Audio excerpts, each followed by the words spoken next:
Aquí está con nosotros un especialista en seguridad, Ricardo Márquez. Gracias por estar con nosotros. Bienvenido desde México. Al contrario, muchas gracias por la invitación. Hay mucha información todavía que está por darse en las próximas horas, según lo han indicado las autoridades. Lo cierto es un hecho que ha conmocionado una emboscada, según dicen, a 14 policías. ¿Cómo está la situación? ¿Cómo lo recibe la sociedad mexicana el hecho de que hayan sido pues, organizaciones criminales o no? Todavía está por especificarse ese dato. Sin embargo, 14 policías ya no están sin vida. Así es un acto lamentable, absolutamente condenable, y las autoridades están investigando.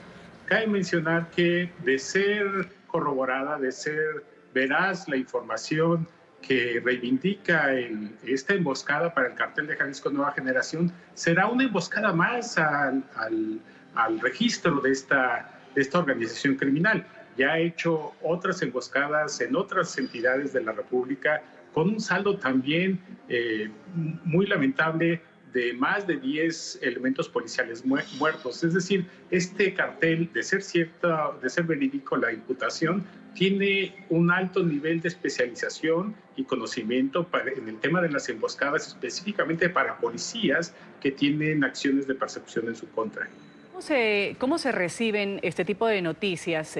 Cuando se sabe, pues México no es un país en el que se desconozcan este tipo de acciones. Sucede en algunos estados más que en otros, donde todavía pues, gobierna el crimen organizado, en muchos de ellos, en Michoacán particularmente. ¿Cómo recibe la sociedad el hecho de que 14 policías hayan sido asesinados así nada más?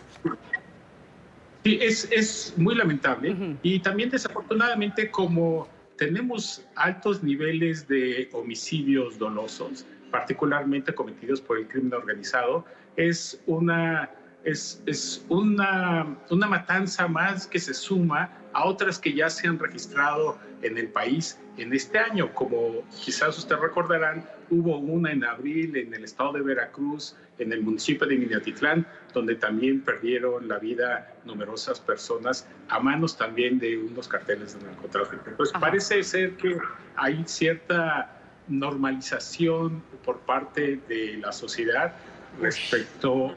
Pero eso sí es más lamentable. Ricardo, ¿qué pasa cuando el gobierno de Andrés Manuel López Obrador dice combatir este tipo de crímenes está dentro de la preocupación y ocupación?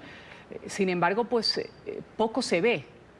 ¿En qué está fallando el gobierno? ¿Cuál debería ser la estrategia para evitar este tipo de situaciones, de noticias, de emboscadas a policías y a gente en particular? Bueno, una de las principales carencias es que no hay una política definida para contrarrestar las acciones de las organizaciones vinculadas al crimen organizado.